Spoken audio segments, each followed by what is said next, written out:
Assalamualaikum warahmatullahi wabarakatuh. Ada 3 kesalahan fatal Ba'alwi terhadap nasab Wali Songo. Yang pertama, mereka mengklaim bahwasanya Wali Songo itu merupakan habaib.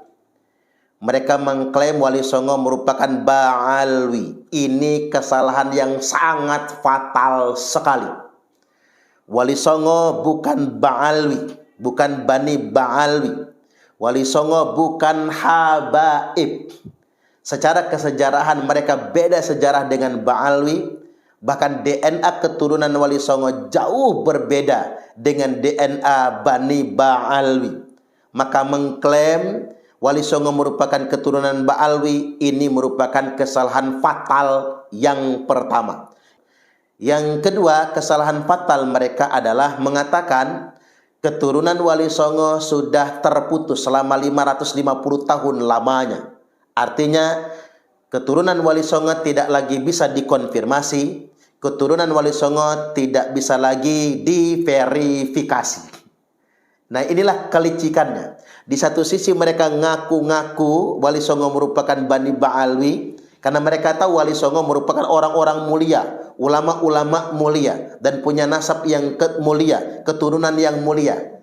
Tapi di sisi lain mereka tidak mengakui keturunan Wali Songo. Ini masalah tersendiri. Artinya ada kepentingan di sini untuk merampok dan bahkan merampas dzurriyyat Wali Songo itu sendiri. Dan ini merupakan kesalahan fatal. Dan ternyata faktanya bukan keturunan Wali Songo yang tidak terverifikasi selama 5 abad setengah lebih, tapi nyatanya berdasarkan kitab nasab, berdasarkan buku-buku sejarah, justru Bani Ba'alwi sendiri yang tidak bisa memverifikasi dan tidak bisa mengkonfirmasi mereka sebagai keturunan Nabi dari catatan selama 5 abad setengah lamanya. Ini fatal sekali.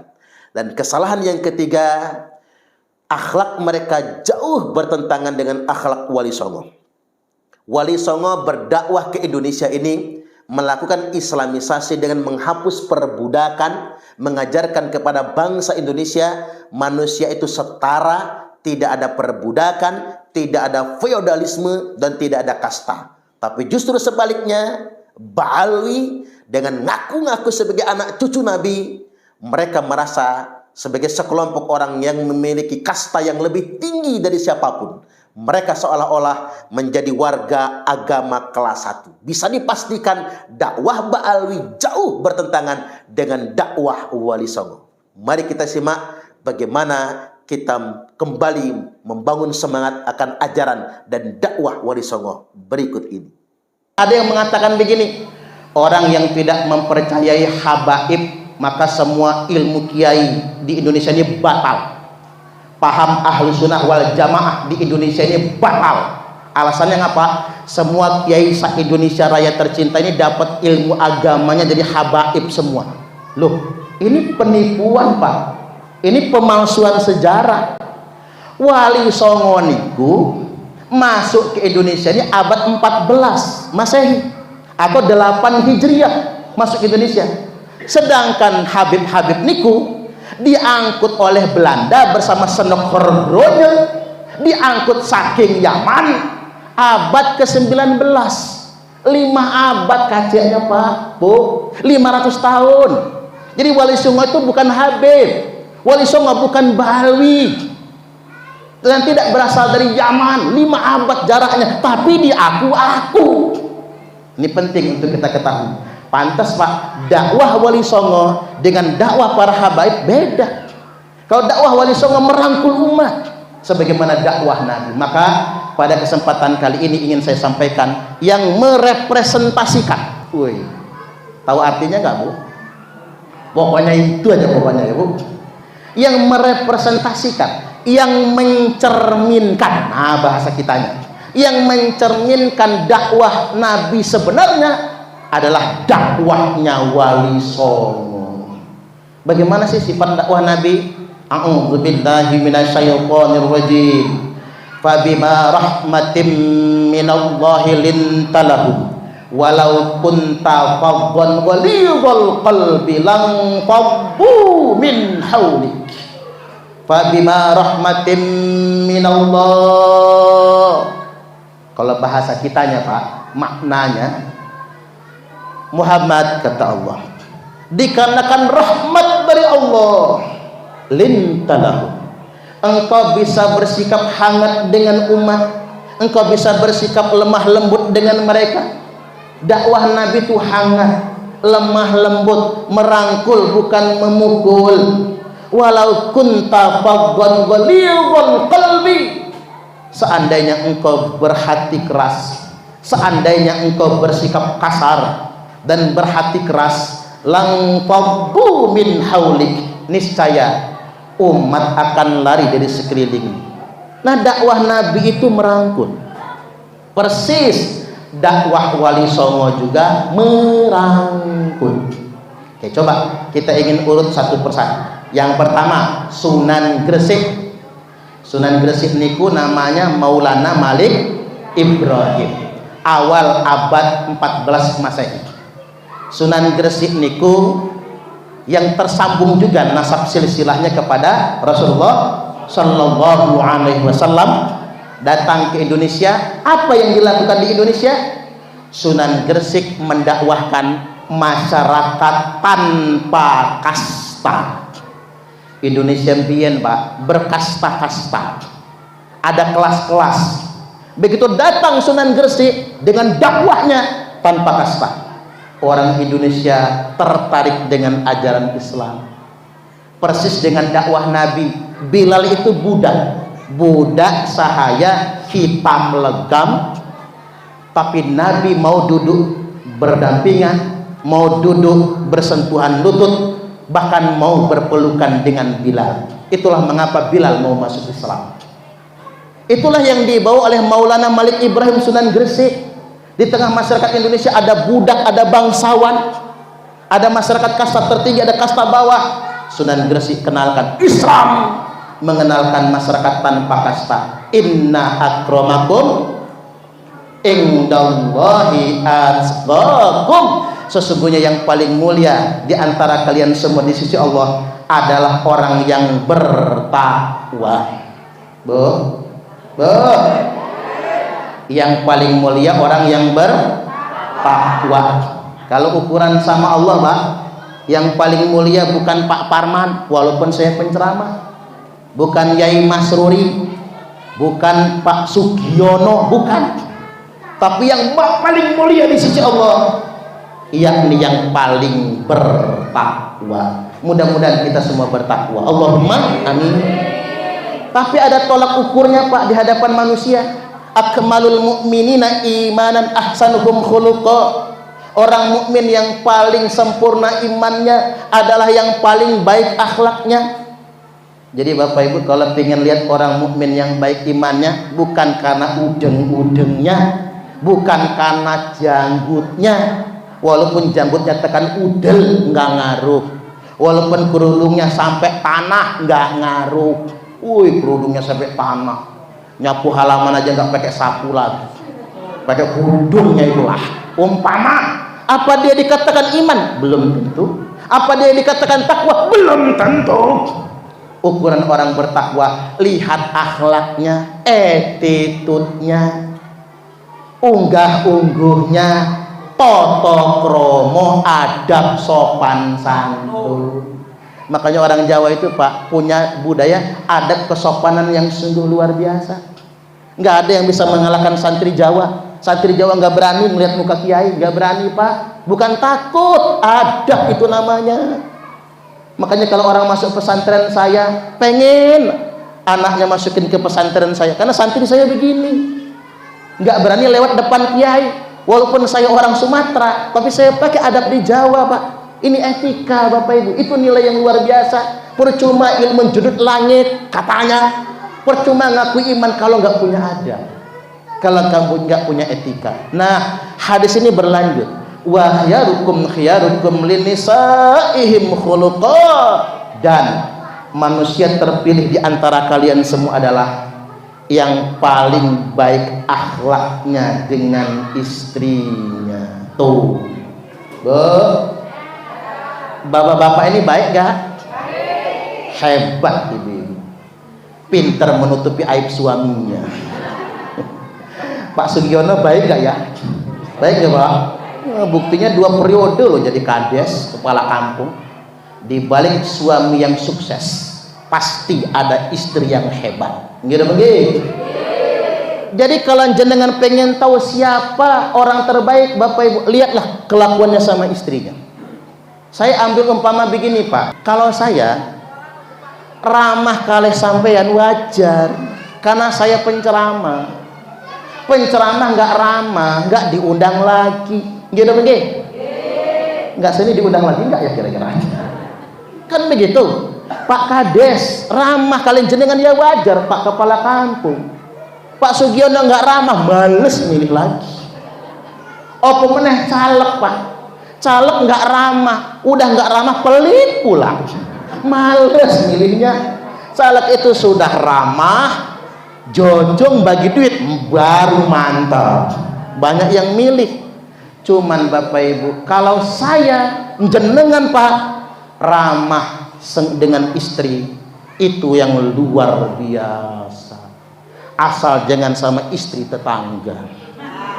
Ingat Pak, laki-laki yang rajin mencium istrinya relatif lebih panjang umur jika dibandingkan dengan laki-laki yang mencium istri tetangga. Setuju nggak kira-kira? Ya iyalah, dibacok orang kita, jangan macam-macam. Ini akhlak Bapak Ibu. Makanya kalau ingin lihat orang takwa, orang iman, kriterianya nggak usah muluk-muluk, bukan jubahnya, tapi akhlaknya dengan orang terdekatnya. Balik lagi ke Sunan Gresik, Maulana Malik Ibrahim menghapus sistem kasta.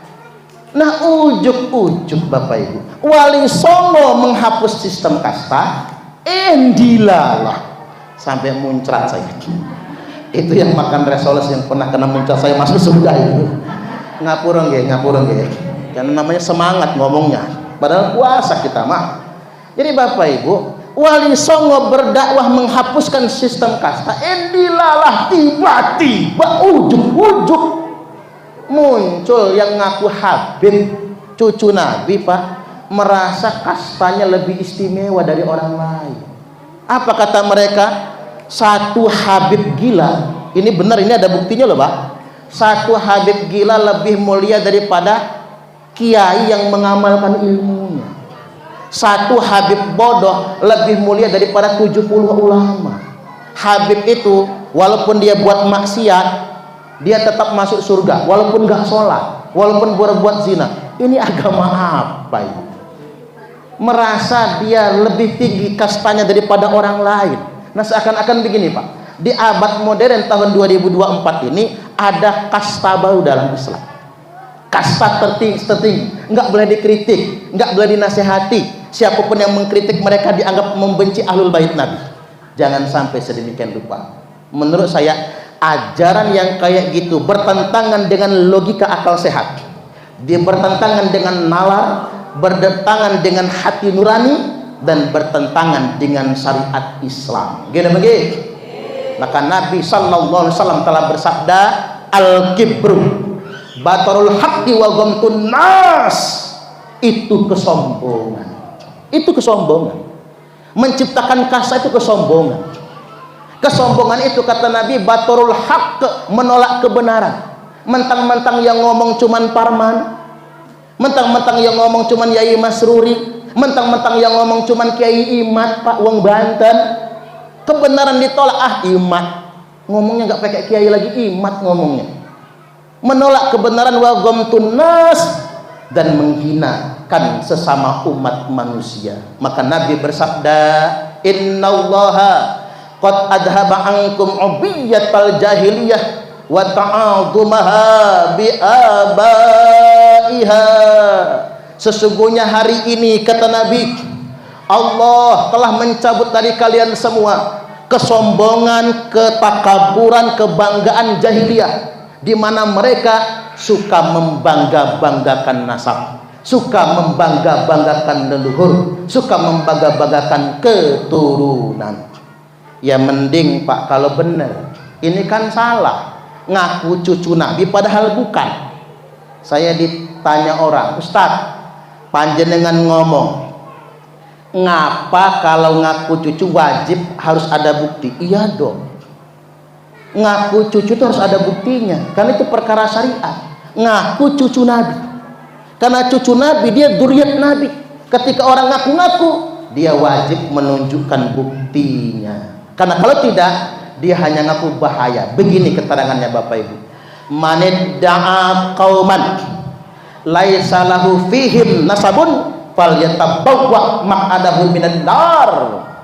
Barang siapa yang ngaku-ngaku nasab dari kelompok tertentu, klan tertentu, kaum tertentu, padahal dia bukan bagian dari nasab itu, falyatabawwa maq'adahu minan nar, maka silakan dia menempati kapling tempat tinggalnya di neraka.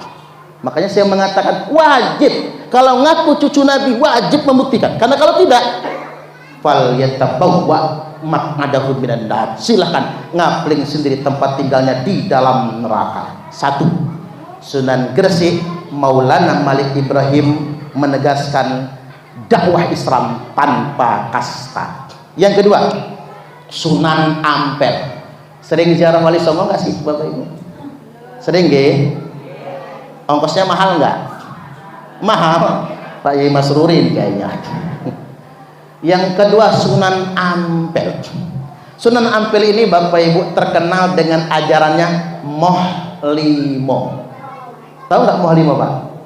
Moh Limo itu moh main, judi maksudnya, moh main, moh minum minuman keras, moh madat, narkoba nggih, moh maling, moh madon, berzina, moh limo. Kan itu penyakit Bapak Ibu yang didakwahi oleh Sunan Ampel masyarakat dengan penyakit sosial ini. 5M penyakitnya. 1, main judi. 2, minum minuman keras. 3, madat, obat-obatan terlarang. Yang keempat, maling. Yang kelima, madon, berzina. Orang kalau sudah 5 ini muncul yang keenam. Ulang nggih, diulang. 1, main. 2, minum. 3, madat. 4, maling. 5, madon. Ulang lagi. 1, main. 2, minum. 3, madat. 4, maling. 5, madon. 6, mampus. Ya kalau sudah cukup 5 ya mampus Pak. Ini dakwah Sunan Ampel itu sedemikian rupa merangkul masyarakat, mengajak masyarakat, membina masyarakat. Dan Sunan Ampel bukan maki-maki orang mabok Pak, merangkul. Dakwah Nabi itu bukan kayak dakwah FPI ngamuk-ngamuk, bukan. Dakwah Nabi itu merangkul. Pernah ingat nggak cerita tahun kemarin? Ada 2 cewek di tempat karaoke dipersekusi jamaah taraweh. Jamaah pulang taraweh tahun kemarin tuh Pak, 1444 Hijriah 2023, diangkut ke laut, diceburkan ke laut. 2 cewek di tempat karaoke itu. Mending kalau cuma diceburkan, diremet-remet. Apanya? Ya nggak usah disebut ya. Nggo sarung, nggo koko batik, nggo peci, pakai jubah, mempersekusi Bapak Ibu. Apa alasan jamaah tarawih mempersekusi? Katanya jangan-jangan ikut jobong. Jobongnya sedang di tempat karaoke. Kata dia, oke, benar, perempuan nongkrong tempat karaoke belum tentu orang benar. Gini begini. Tapi kan nggak kayak gitu juga caranya. Betul nggak kira-kira Pak? Dakwah itu nggak kayak gitu. Dakwah Sunan Ampel nggak begitu, nggak ngegebukin, nggak mempersekusi, nggak marah-marah bawa pentungan kayak FPI di Jakarta itu Pak, enggak. Tapi dakwah yang merangkul, nggak nantang-nantang. Saya ambil contoh, titisan Sunan Ampel siapa? Gusmi. Gusmi itu adalah ulama keluarga besar Pondok Pesantren Al-Falah Peloso Kediri nggih. Mungkin di sini ada alumninya Pak di sana. Gusmi berangkat ngaji. Gusmi itu kalau ngaji 2 jam 3 jam nggak bosan. Saya Mbak pernah disuruh ceramah 2 jam. Kata saya wani biro. Lemes Bapak Ibu. Kok ngapa ya kiai-kiai Jawa itu banyak yang 3 jam Pak Ibu. Mbah Yai Fuad Hasib, bapaknya Gus Abbas niku Pak, 3 jam orang nggak ngantuk. Itu ilmu apa ya Pak? Itu kan hebat.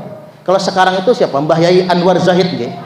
Anwar Zahid niku Pak, kalau udah ceramah 2 jam itu kayak baru 5 menit. Saking betahnya yang mendengarkan ceramah itu. Sedemikian Pak. Nah, Gus Mi mau berangkat ngaji. Kan ngaji zaman dulu jam 11 malam baru mulai ceramah Pak, zaman dulu mah. Zaman sekarang ditinggal jamaah, jangan macem-macem. Berangkat pas jalan Bapak Ibu, banyak cewek-cewek seksi di pinggir jalan yang pakai celana pendek, lekton, tapi kalau di bypass Bandar Lampung hati-hati Pak. Seksi-seksi ternyata kumisan. Seksi-seksi ternyata cowok. Woi, banci. Makanya ada banci, tanya sama Pak Haji. Kata banci, Pak Haji, kalau laki-laki mati nyebutnya apa? Almarhum. Kalau perempuan mati, almarhumah. Nah kalau banci mati, aluminium. Saya bukan panci, Pak Haji, banci katanya. Ya salah lu juga kata Pak Haji, mak jelas. Identitasnya mak jelas. Jadi begitu lewat ada cewek seksi. Sekaligus Mbak naik. Wah senengnya Pak, dapat pelanggan. Udah nunggu-nunggu dari tadi, udah kedinginan. Pelanggannya nggak dapat. Kata si cewek si Jobong, Bang, saya mau diajak kemana? Ikut aja. Kirain mau diajak booking hotel. Ternyata begitu markir pengajian akbar, ribuan jemaah nungguin Gus Mi. Wih, gemeter si Jobong. Kata Gus Mi, Mbak, tunggu aja di mobil. Nanti saya tak ngomong sama panitia. Turun Gus Mi, pinjam pakaian lengkap sama kerudung. Buat apa Pak Yai? Itu Bu Nyainya ikut. Si Jobong disebut Bu Nyai loh Pak. Bu Nyainya melok. Akhirnya dikasih baju yang paling bagus, kerudung. Begitu si cewek turun dari mobil, berebut mak-mak cium tangan. Bu Nyai duduk paling depan, kemudian dihidangkan makan paling enak, bekas minumnya diminta ngalah berkah. Nggak tahu Jobong soalnya Pak. Si Jobong gemeter Pak, sepanjang ngaji 3 jam loh, gemeter. Makan suruh makan duluan, namanya Bu Nyai. Begitu selesai ngaji, bawa ke mobil lagi, pamit pulang. Kata Gus Mi, alamat ngekosnya di mana Mbak? Mau tak antar pulang.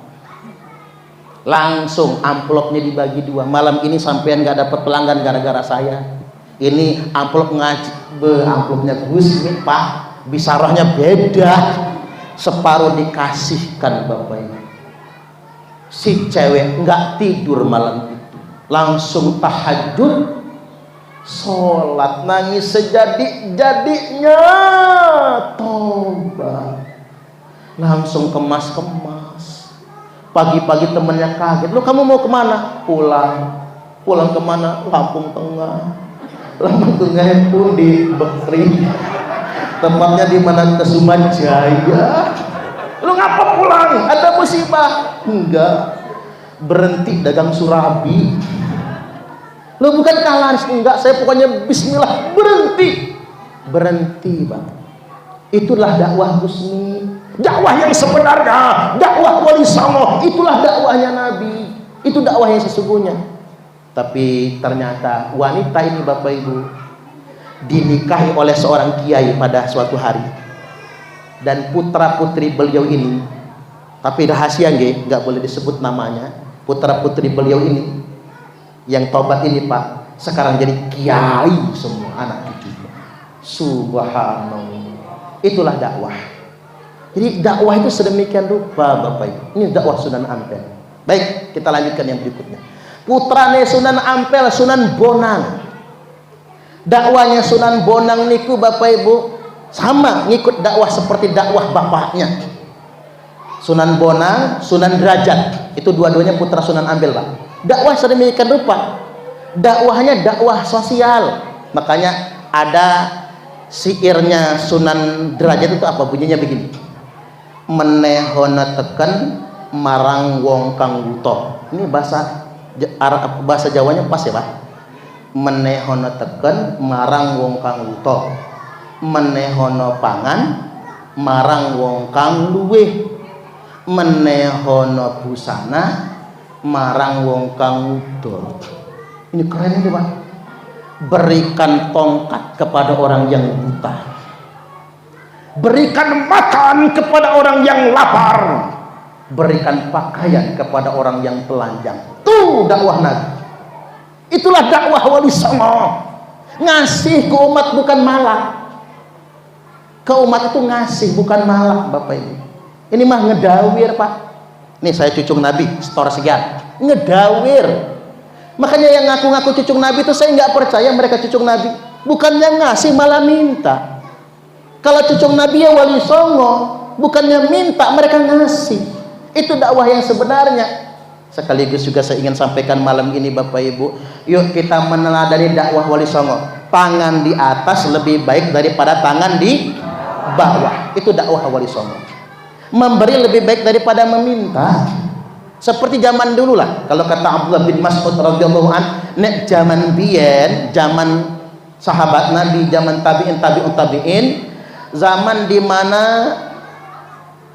qalilin su'aluhu wa katsirin mu'tuh. Zaman di mana sedikit orang minta, terlalu banyak orang ngasih. Itu zaman dulu. Nah, zaman sekarang yang ngasih dikit, yang minta kebanyakan. Apalagi di Indonesia belakangan ini, Pak, banyak orang kaya nggak tahu diri, orang miskin nggak mawas diri. Buktinya apa? Udah kaya, rumahnya beton, lantainya keramik, tapi masih nerima PKH. Sebutan. Bukan? Ini fakta. Yang kaya nggak tahu diri soalnya. Yang kaya mental miskin. Kadang-kadang Bapak Ibu, yang penting itu Pak Kepala Kampung, Pak RT penting betul. Mana gaji RT itu gak seberapa. Berapa sih gaji RT itu sebenarnya, Pak? Gak seberapa kan? Tapi wayah bagi bansos, yang jadi bantalan RT. Apa kata emak-emak ini? Payah RT, nepotisme, sekilit. Saudari dia kebagian, kita mah enggak, panas Pak RT.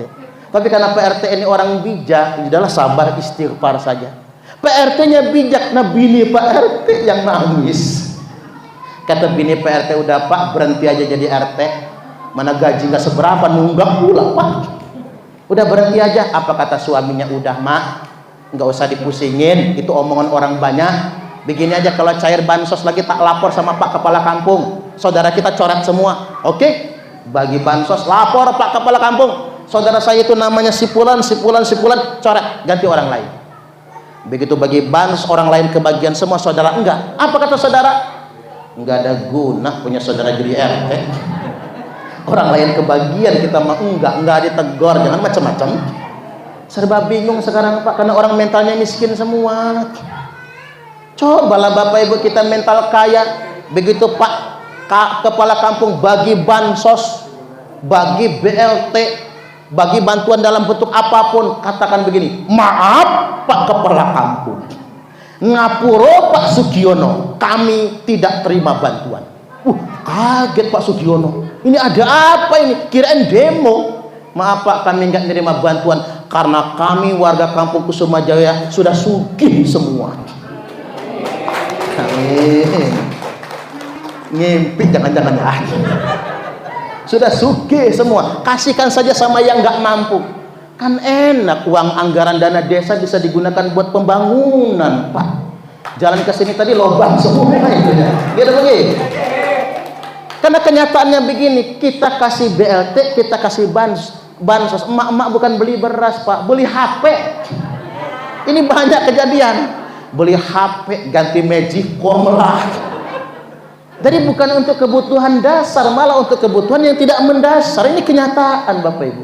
Yang benar-benar miskin malah nggak dapat, yang kaya malah dapat Bapak Ibu. Kenapa? Di Indonesia masih banyak orang yang bermental miskin. Maka ngamal keteladanan dari Nabi, keteladanan dari Sunan Derajat Bapak Ibu, yuk kita berbagi. sesuap nasi dawuh Syekh Abdul Qadir Al-Jailani. Pak, kita ini ngamalaken thariqah Qadiriyah, Naqsabandiyah dan lain sebagainya, dan thariqah di Indonesia ini coba lihat di buku Yasin, Pak. Itu Syekh Abdul Qadir Al-Jailani. Berarti seluruh orang Indonesia ini tawasulnya salah satunya kepada Syekh Abdul Qadir Al-Jailani. Dan Syekh Abdul Qadir Al-Jailani itu putune Kanjeng Nabi. Itu cucu beneran, Pak, bukan cucu palsu, asli. Itu Sayyid Bapak Ibu. Nah, itu yang kita harus akui yang sebenarnya, putune Syekh Abdul Qadir Al-Jailani. Apa dawuh beliau? Sesuap nasi yang engkau masukkan ke dalam perut orang yang lapar itu lebih baik daripada membangun 1000 masjid jami'. Keren Bapak Ibu. Makanya saya sering ingatkan ceramah di mana-mana, Pak, berhentilah dulu orang Islam tuh bongkar pasang masjid, bongkar pasang masjid. Masih banyak tetangga masjid yang nggak kebeli beras, gitu bang, yang nggak kebayar sekolah, kan mahal sekarang sekolah itu, nggak bayar SPP, nggak bisa ikut ujian loh Pak, bisa ikut ujian tapi nggak bisa ngambil ijazah, sudah banyak zaman sekarang, gitu bang. Terutama coba lihat anak-anak di pondok Bapak Ibu, ada yang maling duit temennya, ketangkep. Saya tanya, ngapa li kamu maling? Udah 3 bulan nggak dapat kiriman, kan mesak nih Bu. Makanya Pak Bu, kalau ada anaknya, ponaan, anak, apalagi anak tonggo ya, yang mondok, yang mesantren, jangan lupa sisihkan rezeki kita buat dia. Apalagi dia nggak mampu loh Pak. Ada santri putri nggih Bu, maling softtek temennya. Woi, gemeter Pak. Saya sampai nangis nggih Bu. Nduk, kata saya, kamu nggak usah nangis. Kamu maling softtek karena kamu nggak kebeli softtek. Ternyata anak yatim loh Bang. Dia nangis ya kita melok nangis. Saking teririsnya hati saya, saking ibahnya kita, softtek pun nggak kebeli. Masjid megah semua Bapak Ibu, agama belum tentu terjaga. Ngira menggih. Tapi kalau anak-anak kita mesantren semua, agama akan terjaga. Mengapa? Wa innal ulama'a warasatul anbiya. Karena sesungguhnya ulama adalah pewaris para nabi. Makanya kalau ada anaknya yang pesantren, jangan lalaikan ya Pak. Ini bapak-bapak kadang ngudut lancar ngirim anak pondok telat terus. Anak tonggone ya Bu, atau ponaan G, kasih duit, ikhlas Bapak Ibu. 900.000 kali lipat pahalanya, nyantun buat orang-orang yang sedang mondok itu Pak. Sampai sedemikian dulu. Pak, yuk kita tangan di atas lebih baik daripada tangan di bawah. Kemudian yang berikutnya, ada perkataan yang nampar saya Pak, karena saya ini ngurusin umroh. Orang kaya bolak-balik umroh dengan alasan rindu rumah Allah. Padahal Allah lebih rindu dengan orang kaya yang berbagi dengan fakir miskin. Cocok atau cocok? Tuh yang sugih-sugih ya Pak, kalau sudah umroh sekali 2 kali udah lapang, gak usah lagi. Biaya umroh tuh mahal 35 juta, mending bagiin sama fakir miskin. Cocok atau cocok? Nah, ini ajaran Islam itu. Lanjut. Udah mau 1 jam aja ya. Yang berikutnya saya kembali ke Sunan Bonang. Sunan Bonang masih putranya Sunan Ampel juga. Itu dakwahnya Bapak Ibu menggunakan agama untuk mencerdaskan umat. Banyak sekarang ini pakai bahasa agama, membisniskan agama untuk keuntungan pribadi Pak. Ngaku cucu Nabi tapi ngedawir tadi itu Pak, ngedawir umat disuruh nyetor. Kalau bukan kakek aneh, ente tidak akan jadi Islam. Ngomong begitu. Kalau bukan kakek aneh, ente nggak akan jadi Islam. Nah, itu bukan dakwah Islam, bukan dakwah Wali Songo. Agama bukan untuk memeras orang, tapi agama ini digunakan untuk mencerdaskan umat. Makanya saya ngapura nggih Pak, di zaman modern banyak orang yang ngerti agama tapi membisniskan agama. Nggak mungkin. Saya ini nggak ngomong ke sana Pak, termasuk sama saya. Saya sedang menasihati diri saya sendiri agar tidak menggunakan agama sebagai alat kepentingan, termasuk untuk kekuasaan dan lain sebagainya. Lanjut. Sunannya belum habis soalnya. Yang berikutnya Sunan Muria. Sunan Muria itu dakwahnya apa? Dakwah kultural. Beliaulah yang mempelopori kebiasaan sajenan untuk orang mati diganti Yasin tahlil. Keren. Keren Pak. Itu Sunan Muria. Ini cara ini Wahabi bid'ah. Kalau Wahabi kan main bid'ah-bid'ah saja. Yang saya paling bikin ketawa itu Bapak Ibu, Wahabi itu mengatakan kultum tarawih nggak ada, bid'ah.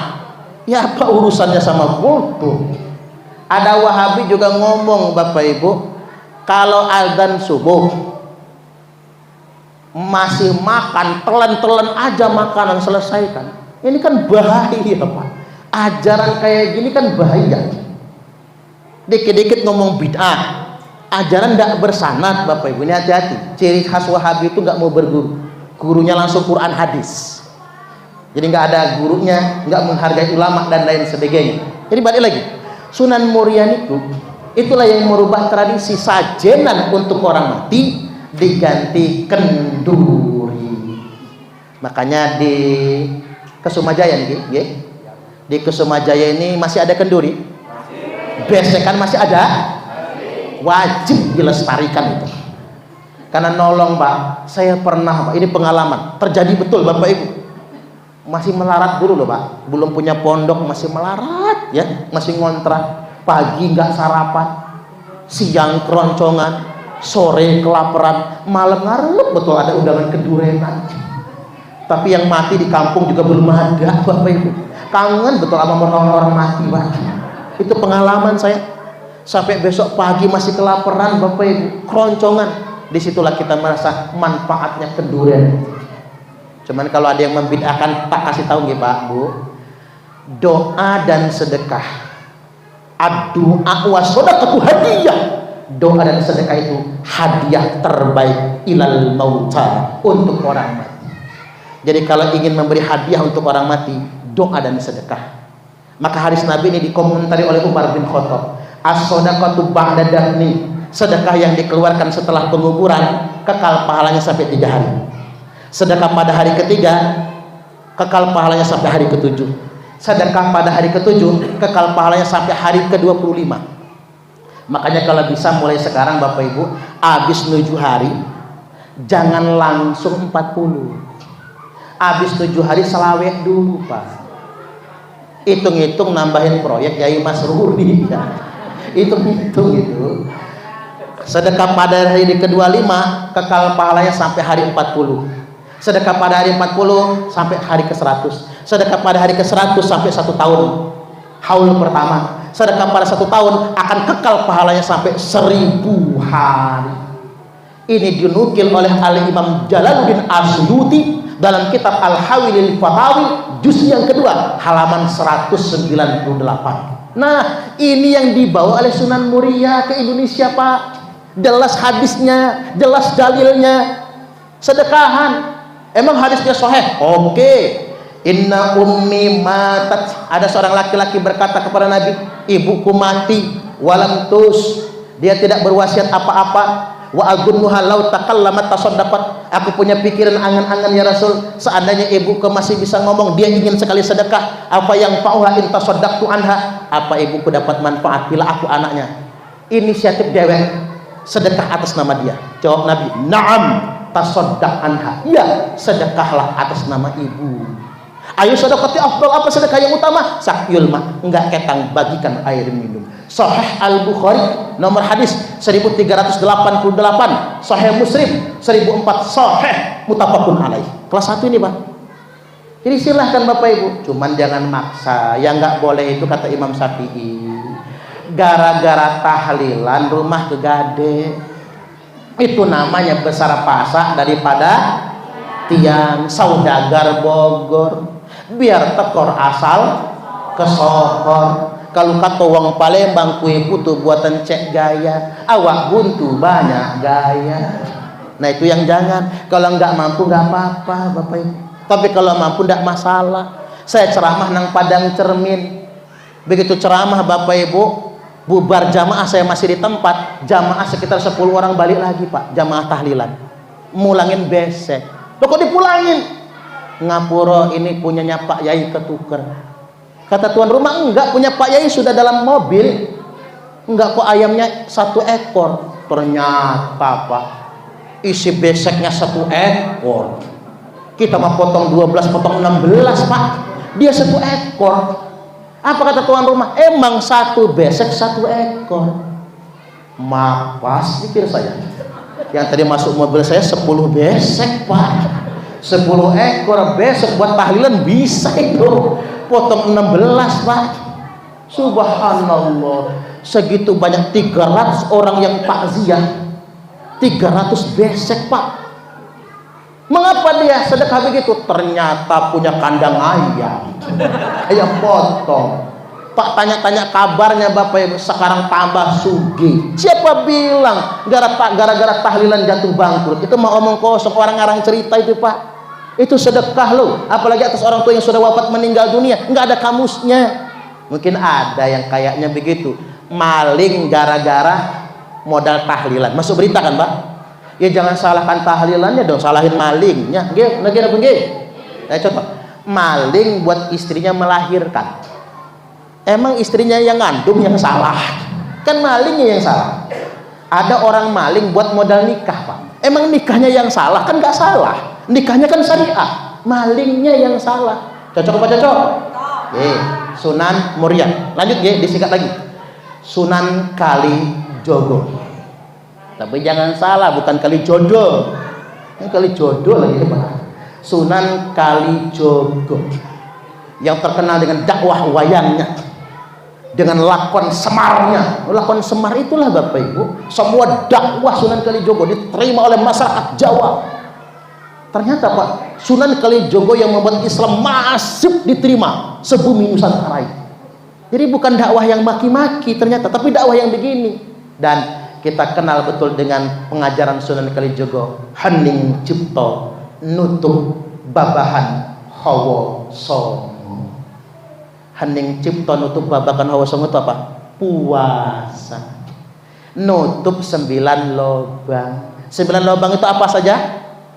Lubang meripat 2, lubang irung 2, lubang kuping 2, 6. Yang nomor 7 cangkem. Yang nomor 8 dan 9 lubang bawah. Saya tahu namanya, tahu betul tempatnya, tapi nggak enak nyebut namanya itu. Kalau bapak-bapak nggak tahu, WA aja nanti pak. Nanti saya japrik namanya apa sih? Lubang bawah. Mengapa itu 9 lubang mengeluarkan kotoran? Dari lubang mata keluar apa namanya? Belek. Yang dari hidung namanya upil, umbel. Yang dari kuping congek bin cule. Yang dari mulut cigong, iler. Makanya seandainya iler manusia berharga pak, kiai-kiai di pesantren pasti sugih semua. Cukup nampung iler santrinya. Coba sih bu, kalau anaknya mondok itu masuk kamarnya, lihat dulu kasur sama ilernya itu, sama bantalnya itu udah nggak keruan bentuknya. Saya langsung mikir, seandainya iler bisa dijual, saya yakin pesantren megah semua pak. Sayang yang laku iler walet pak, bukan iler manusia. Subhanallah. Lubang bawah air kencing, apalagi lubang belakang pisang goreng. Itu kalau sehat, kalau sakit bubur kacang hijau. Tuh pengajaran Sunan Kalijogo pak, betul-betul lewat nasihat semar dan lain sebagainya. Baik, yang berikutnya Sunan Giri. Sunan Giri niki bapak ibu lewat jalur pendidikan, melestarikan tempat-tempat pendidikan yang kita kenal sekarang pesantren. Makanya Indonesia ini bapak ibu, dengan jasa pendidikan Sunan Giri, Indonesia menjadi pesantren terbanyak sedunia internasional. Tepuk tangan dulu. Tak kasih kabar kalian jenengan, masjid terbanyak di Indonesia Jawa Barat nomor 1, nomor 2 Jawa Tengah, nomor 3 Jawa Timur, nomor 4 Sulawesi Selatan, nomor 5 Lampung. Pesantren terbanyak nomor 1 Jawa Barat, karena banyak kobong pak. Kalau di Jawa Timur tuh mengapa nggak terbanyak? Lirboyo 1 kawasan, padahal banyak itu pak. Jawa Barat 1, nomor 1, nomor 2 Jawa Timur, nomor 3 Jawa Tengah, nomor 4 Banten, nomor 5 Nanggur Aceh Darussalam, nomor 6 Lampung. Itu keren Lampung itu. NU terkuat di Indonesia, Jawa Timur. Ya wajar Pak, tepatnya Mbak Yai Hasyim Asy'ari, Jawa Timur. Nomor 2 Jawa Tengah. Nomor 3 Lampung. Jawa Barat kalah loh Pak sama Lampung ini Pak. NU terkuat nomor 3 se-Indonesia, Lampung ini Bapak Ibu. Nah kita punya tradisi pesantren, saya ingin kasih tahu kalian jenengan. Santri-santri Ploso, santri-santri Lirboyo, santri-santri Jombang, santri-santri Banten Bapak Ibu, yang bisa berbagai macam ulang kitab kuning, mahasiswa S2 Mesir pun ngeper Bapak Ibu sama santri-santri kita, walaupun nggak kuliah di Mesir. Karena ngapa? Tradisi pendidikan pesantren ala NU gak terkalah, terbaik sedunia internasional. Tepuk tangan lagi. Jadi harus bangga dong masuk pesantren NU, itu harus bangga kita. Nah Sunan kiri. Baik, yang ke-8 Sunan Kudus. Nah Sunan Kudus ini terkenal dengan sikap tegasnya. Jadi 9 wali songo itu Pak, yang agak keras itu tuh memang Sunan Kudus, tapi keras demi kebenaran. Makanya saya tadi agak keras kan ngomong sama cucu Nabi palsu, ya karena saya ngambil sikap tegas Sunan Kudus. Qulil haqqo walau kana murra, katakan benar walaupun pahit. Tapi harus benar dulu perkataannya, pahit itu eksesnya. Ibarat jamu itu gak mesti pahit, gitu begitu. Tapi walaupun pahit, selama itu jamu, minum. Sama, pahit itu belum tentu benar. Tapi kalau benar walaupun pahit, dengar. Karena ada juga orang dakwah provokasi Pak, ngajak melawan negara, ngejek presiden Jokowi, banci, coba buka roknya, celananya jangan-jangan haid, naudzubillah. Dia kira itu berani, bukan berani. Itu dakwah maksiat, dakwah yang isinya caci maki. Nggak boleh berkata begitu. Jadi qulil haqqo walau kana murran, benar dulu baru pahit. Jangan pahit yang didulukan, karena pahit belum tentu benar. Tapi kalau yang benar, ada yang manis, ada yang pahit, tapi saatnya pahit, ayo kita dengarkan. Baik, kemudian yang berikutnya terakhir, Sunan Gunung Jati, SGD kalau orang menyebutnya Pak. Sunan Gunung Jati ini adalah wali 9 yang dakwahnya menggunakan politik kekuasaan. Makanya jadi sultan keturunannya Bapak Ibu. Politik kekuasaan. Sunan Gunung Jati ini Bapak Ibu nasabnya tersambung muttasil sampai kepada Rasulullah Sallallahu Alaihi Wasallam. Ini Sunan Gunung Jati, Sultan Cirebon pertama, tersambung kepada Rasulullah, penguasa Demak beliau ini. Dan memang ini Sayyid Syarif Bapak Ibu, keturunan Imam Husain Pak. Ini Syarif manggilnya. Makanya Syarif Hidayatullah. Syarif Hidayatullah itu syarifnya bukan nama Bapak Ibu, itu gelar, karena beliau putune Kanjeng Nabi. Salah satu dzurriyyatnya Sunan Gunung Jati sinten?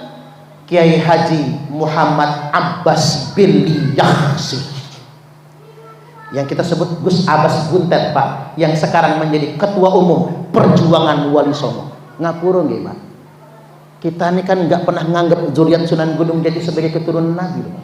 Yang kita anggap yang palsu malahan kan, ini yang beneran malah nggak kita anggap loh. Putra Sunan Gunung Jati yang hebat siapa? Maulana Hasanuddin. Beliau bawa ke Banten, perang Banten, merebut Banten dari kerajaan Sunda, maka menang Sunan Gunung Jati Syarif Hidayatullah, dijadikanlah Raja Banten Maulana Hasanuddin, yang diteruskan oleh anaknya Maulana Yusuf. Nah salah satu keturunannya tuh, bukan salah satu, keturunan Maulana Hasanuddin yang sekarang di Banten disebut Tubagus. Makanya di Banten nyebut Tubagus jangan sembarangan, bukan keturunan kok nyebut Tubagus, itu bahaya itu, menasab-nasabkan dirinya bukan kepada nasab sesungguhnya. Hati-hati. Salah satu keturunan Maulana Hasanuddin Sunan Gunung Jati di Banten yang jadi ulama besar, Syekh Nawawi Al-Jawi Al-Bantan, Syekh Abdul Karim yang perang lawan Belanda gara-gara Habib Usman bin Yahya. Saya ingin sampaikan pada kesempatan kali ini, Habib Yaman dibawa oleh Belanda abad ke-19 untuk apa? Untuk menundukkan Indonesia. Makanya Mufti Batavia, Mufti Belanda Habib Usman bin Yahya berkata, melawan pemerintah Belanda itu bugot makar. Maka ratusan ribuan ulama dan santri di Jawa dibantai oleh Belanda. Gara-gara siapa? gara-gara fatwa Habib Utsman bin Yahya. Kalau keturunan Nabi betul nggak begitu Bapak Ibu. Nah, di antara keturunan beliau sekarang Pak Kiai Haji Imad bin Uthman Al-Bantan yang sekarang membongkar semua kepalsuan tersebut. Dan terakhir, Sunan Gunung Jati menikahi putri sinar alam. Siapa itu putri sinar alam? Putri kerajaan Lampung. Karena beliau perempuan saing batin. Kalau laki-laki pepadun. Kalau pepadun disebut raja. Kalau perempuan disebut ratu. Pernikahan Syarif Hidayatullah Sunan Gunung Jati dengan putri sinar alam Keratuan Pugung membuahkan keturunan. Keturunan siapa? Syarif Muhammad Aji Saka. Cuman orang zaman dulu Pak nggak mau pakai istilah Arab, maka disebut Raden Muhammad Aji Saka. Raden Muhammad Aji Saka itu adalah putranya Sunan Gunung Jati dengan putri sinar alam Keratuan Pugung. Nah, Raden Aji Saka ini punya cicit. Nama cicitnya Raden Intan Kesumaratu I. Kita nyebutnya Raden Intan I. Raden Intan I punya anak satu, Raden Imba Kesumaratu II dan Raden Bangsa Kesumaratu. Kok Raden Imba Kesumaratu II? Karena buyutnya yang Raden Imba Kesumaratu I. Jadi putranya Raden Intan I itu namanya Raden Imba Kesumaratu II, adiknya Raden Bangsa Kesumaratu. Nah, Raden Intan Kesumaratu II punya anak namanya Raden Intan Kesumaratu II. Karena Raden Intan Kesumaratu satunya itu kakeknya. Yang kita kenal sekarang sebagai Raden Inten II, yang dinobatkan sebagai nama Bandara Raden Inten II. Natar Lampung, Pak, pahlawan nasional asal Lampung. Raden Inten II perang melawan Belanda. Habib dari Yaman dibawa ke Lampung untuk menundukkan Raden Intan. Kami cucu Nabi, nurut aja sama Belanda. Apa kata Raden Inten II? Kalau kalian cucu Nabi, iris dulu tangan kalian. Saya ingin lihat darah kalian merah atau putih. Selama darah kalian masih merah, jangan pernah ngaku-ngaku cucu Nabi, apalagi untuk menjadi antek Belanda. Cucu Nabi tidak akan pernah tunduk kepada penjajah. Tuh Raden Inten II. Beliau wafat masih bujang Bapak Ibu. Maka Raden Inten II nggak punya keturunan. Maka yang melanjutkan kekuasaan adalah keturunan dari pamannya Raden Bangsa Kesumaratu. Siapa? Raden Muhammad Jamil. Raden Muhammad Jamil keturunannya yang masih ada sampai sekarang. Saya ingin sampaikan kepada semua masyarakat Lampung, sudahlah kita mempercayai cucu-cucu Nabi palsu. Ada cucu yang sesungguhnya, keturunan Raden Bangsa Kesumaratu. Kemudian ke anaknya Raden Muhammad Jamil yang sampai sekarang masih ada di tanah Lampung. Mungkin kalau tes DNA haplogrupnya J. Itu saja dari saya Bapak Ibu. Mudah-mudahan ini semua bermanfaat. Mohon maaf ceramah saya ini ada yang agak keras ya, ada yang agak ringan Bapak Ibu. Ambil hikmahnya. Nanti kalau kurang paham silakan nonton di YouTube. Kami adalah Laskar Sabilillah, pecinta Wali Songo dan para anbiya, pewaris peradaban Islam di Nusantara hingga berkibar bangsa Indonesia.